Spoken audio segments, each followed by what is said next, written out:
Hello, everyone. Welcome back. It's Space Engineers Plus Me, episode 53. I'm Enigmus, and today we've got all kinds of stuff going on. We're going to be focusing on the wheels on the Atlas, but we're going to take a look at a couple of other things as well. First thing we're going to look at is our poor termites. We were welding up some stuff on the Atlas, and without even realizing it, we lost a large atmospheric thruster, a landing gear, and a bunch of armor blocks. I don't even know what happened, but it got me thinking that maybe it's time to do another cargo ship design, a small cargo ship, similar in size to this one, but taking everything that we've learned about the process of using a cargo ship and hopefully improving on it, making it a little bit more versatile and functional. So you can look forward to that in the next episode or two. It's not going to be a massive part of what I'm going to be working on, but we've got so many things going on, and some of it's very technical. Sometimes it's nice to have a break, and a little ship like this is a good way to do that. So keep an eye out for that. Now we're going to go over here, and you can see it's moved. It's finally moved. It's finally on its wheels instead of up on jacks. It used to be over right about there. Right up on the edge of the ice lake where it meets the ground there. Now it's over here under its own power. It's positioned in a way so that when we start getting the track ship and the drill ship into place, we're in a good spot where we can start testing it. And if the tests prove successful, they'll also prove fruitful because there are things underneath where it is that it can mine. So that's kind of the idea of having it here. The wheels still like to turn a little bit on their own. If we watch kind of closely, we might even see the wheels turning a little bit on their own, but we're not going to focus too much on that. What we can focus on is the fact that all the wheels are finally on. We finally got everything. How is my oxygen low when I'm in a bloody atmosphere with oxygen? I had my helmet on, apparently. I had my visor on. So all the wheels are done. We got them all done. We had to remodel the back end quite a bit. We actually even had to move the jump drives on the interior so that we could narrow things down a little bit and make these wheels fit, because otherwise we didn't have enough space. You'd place the suspension and it would tell you that it couldn't place the wheels, so we'd trim it down a little bit more and try again, and eventually the jump drives had moved and we had all this extra space, and finally we were able to place the wheels. So now we have a total of 32 wheels on this guy, which is terrifying when you think about it. That's 32 things that can go wrong. We've got basically 4 rows of 8. What we had to do after we got all the wheels in place was come up with a system for labeling the wheels so that we could group them intelligently in a way that makes sense and make the adjustments to the wheels that we need to make. There's all kinds of different parameters that you can adjust for the wheels, the way the suspension behaves, the way they steer, all those other things. And it's nice if you can group the wheels in a way that makes sense, but also that doesn't require a ton of fiddling around in order to be able to make it happen. You can just kind of enter something in a search field, and it narrows down the selection of wheels to the specific wheels that you want. So what we've got here basically is 4 rows of wheels. But before we even get to the 4 rows of wheels, we have basically 2 clusters of wheels. We have the one down the right side, and we have the one down the left side, and each cluster consists of a wheel on one side and a wheel on the other, and then of course 8 pairs of wheels total. I use the nautical terms for this just because I don't know, maybe it's even just pretentious. It's just one of those things I do. If you want to call them right and left, you're more than obviously capable of doing that. You don't need my permission, certainly. I go with the port is left and starboard is right kind of thing, and that just kind of keeps my brain occupied in ways that are meaningless, I guess. I can't explain it, but that means we've got a port group and a starboard group. With the port group, again, we have things broken down into 2 individual rows. We have the exterior group that's basically on the exterior side of the ship, and then we've got the interior group that runs down the interior side of the ship. And then on the starboard side, the right side, we've got the interior group here, and then we've got the exterior group here. So now we've got all of these rows nicely divided. Exterior right, interior right, interior left, exterior left. So then from there, we went and we divided it even further so that we've got these rows here accounted for. Now, I basically divided this into 3 groups. The 4 wheels that are on the ground currently are the drive wheels. So they're drive 1, 2, 3, and 4, numbered sequentially from the front to the back. We've also then got these 2 sets of wheels on the front. These are the 4 wheels, 4-1 and 4-2, or you could forward 1, forward 2, front 1, front 2, whatever you want to call it. I went 4, and then the back side I put aft. You could have back if you wanted, 1 and 2. When you get it all done that way, you end up with labels for the wheels. Like, for example, this one would be port or left exterior 4-1, port exterior 4-2, port exterior drive 1, drive 2, drive 3, drive 4. And then over here, just picking one arbitrarily, we'll come over here and we'll pick that guy on the inside, right where the crosshairs are. This one would be starboard interior drive 3, because it's the third one back. There's drive 1, drive 2, drive 3. It's on the interior of the cluster as opposed to the exterior over here. Pretty straightforward, I hope. So it's basically dividing it into categories that are useful, that we can use the search to divide things up in a way that's meaningful. And now that's exactly what we're going to do. We're actually going to jump inside and we're going to be able to see how we can use those search terms now to come up with groups of wheels so that we can start assigning the different parameters to them. We aren't going to be assigning any parameters. We'll look at what they're set to, but then we're just going to demonstrate what I've already assigned them to, because I think that would be a little bit too dry, making you watch every single wheel or every single row of wheels, get everything set up for it. So we jump in here, and that gives us the opportunity. We can spin it around like this, and then we press K, and then we go up here, and let's say we wanted to do the very front wheels, so the 4-1 wheels. We literally just type 4-1, and now it's isolated it all down to the 4 wheels: port interior 4,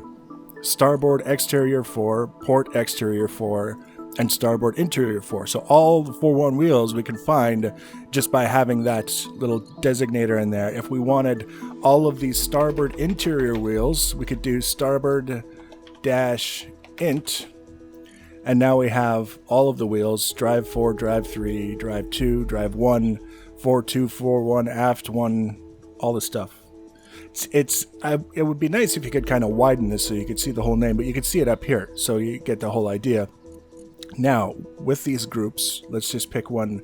Let's go with the 4 wheels for the example purposes. And we're just going to pick one of them because I've already done the whole group and they're all the same. So we've got it set up. So these wheels, all the wheels now are going to be steering. We aren't going to have any that just kind of sit there and spin out and make a mess. These ones are steering. They turn a maximum of 45 degrees.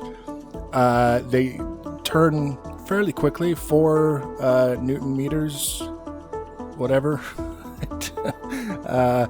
We don't have to worry about inverting the steering in this case because we've got the wheels oriented in such a way that the game knows how we want to have them laid out. And we've also got this set to a propulsion wheel so that if we're trying to get up a hill or something like that, the wheel will be able to assist us in that purpose. And then we've got all of these different options down here. Arbitrary assignments. I have to say, I'm not going to say that this is all the optimized settings for what we're doing with the vehicle. I just kind of set them to things that seemed like a good idea at the time, and we'll make adjustments to them as time goes on. At least now we've got them labeled in such a way that we can make those adjustments. But that leaves us to kind of look at how they perform when we say we want to turn, for example, right. All of the wheels turn, but I've got them set so that they don't all turn the same amount. The front and the back wheels turn the most.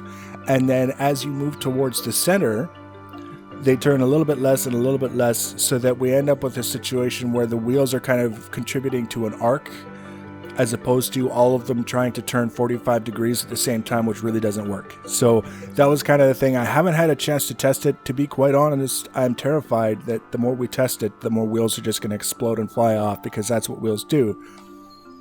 But this was a major undertaking that we had kind of been putting off. We had all these other things on the go, and one of the things that we had to get done was the placement of the wheels, get them on, get them working, get them tuned to at least a reasonable level. And then what I found is that they still will actually try and roll away. Even though we've doubled the amount of wheels that are on the surface of the ice lake, it still will occasionally, for whatever reason, start rolling, and it just doesn't stop. Once it starts, it doesn't stop. So what I'm thinking of doing is we've still got the pistons on the underside. In this case, we're not sitting on the blocks that are attached to the pistons, but you can kind of see them. It's a little bit difficult to get a clear view. At the very bottom in the center there, you can see the frames of the armor blocks that are attached to the pistons that are used to lift up the ship. We may kind of fill that out as an actual completed design, so that when we don't want the ship to move, like for example when we're set up to do some mining, we'll be able to just lift the ship off the wheels and be done with it. We won't have to worry about the wheels misbehaving because they won't be in contact with the ground. So that's something that we've got in mind as a potential adjustment in the not too distant future, and it won't take long. It's not a major project or a major undertaking. You may have noticed, and I should point this out now so that we can understand what happened to the Termite, all of the hydrogen thrusters have been welded. They're all done. They're all absolutely complete, and there's 32 of them. So 32 wheels, 32 hydrogen thrusters. I bet you if we were to do the math on how many ion thrusters we have, it's not 32. It would be less, but that's okay. We've got enough to kind of get us around for what we're doing now, and the next thing that we're going to be focusing on are the two ships that we haven't looked at in quite a long time. So we're going to take a brief look at them. We're going to discuss very briefly some of the design things that I'm going to be focusing on. One of the things that we have to do is we have to test our gantry again, because this is the new design that I came up with after the one where we had with the proof of concept. So it's the same concept as what we had before, but hopefully just streamlined a little bit, and with any luck, a little bit easier to automate. So we can just press one button, theoretically, and it will lower one block worth and then stop, and then be ready to lower another block worth with the next push of a button. It may take 2-3 button pushes. It may take more, but we're going to get it figured out. We're going to get it sorted and tuned. If we come over here, past all the stuff and the junk, this is the test chassis that we've been using so extensively with the gantry design to test and see how well it works. All of this is going to get pulled down pretty quick. We're going to recover the materials, not because we need the materials, but because they're just kind of taking up space and a little bit distracting for what I'm trying to do. So this is the track ship. This is basically the part that will have a section like this sticking up from it in this area here that will be attached to the Atlas or dangling from the Atlas, depending on how you look at it. And then this is the ship that will get lowered incrementally every time that we want to move the drills down. And then we've got the drill ship over there that'll be riding back and forth along this section here. So one of the things that we encountered with this specific design is that if the drill ship got moving a little bit too fast, it would tend to just basically blast its way through the ends instead of stopping and reversing the way that it was supposed to. And I gave it a lot of thought in terms of what we might be able to do to prevent that from happening. And what I came up with is we're going to use sensors and timer blocks so that when the sensor is tripped, and we'll have it tripped in several places along the route, back and forth along the track, when the sensor is tripped, it'll fire the thrusters that move the track ship for 1 or 2 seconds, and then it'll fire reverse thrusters to slow it for about a second after that. And that way we can we'll get a little bit of movement and then slow it down, and a little bit of movement and slow it down. And that's the whole idea, is because it's not going to be moving at one consistent speed. When it's moving from a stop or from a slow down kind of situation, it's going to be moving slowly, and most of the power from the thrust is going to be put into acceleration. It's not going to be put into maintaining a high speed. So it's not going to be moving fast, and that's good because we don't want it to. We want it to move slowly, and that way when it gets to the end, it doesn't have an opportunity to bash through and kind of make a mess and probably crash to the ground and also make a mess.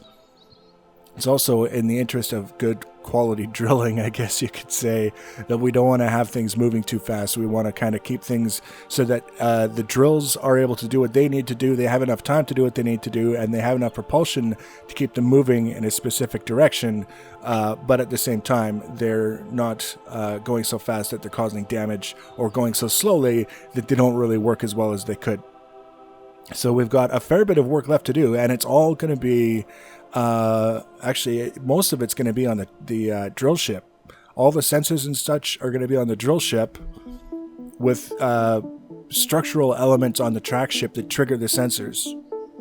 That'll make more sense when we actually have it set up and in place, but just so you understand, it's still a little ways before we're going to be done and have the thing working and off to Mars. But we're for a project this massive, we're making decent progress. We're narrowing things down. We're getting things done. It looks just so badass sitting there. It's almost got this sports car-like appeal to it now for some reason every time I look at it, but we know it's never going to be that high performance. It'll be lucky to hit 20 kilometers an hour safely on an ice lake with nothing in the way. So we're going to keep on working on whatever we can work on. So like I say, you can look forward to another construction ship at some point in the not too distant future.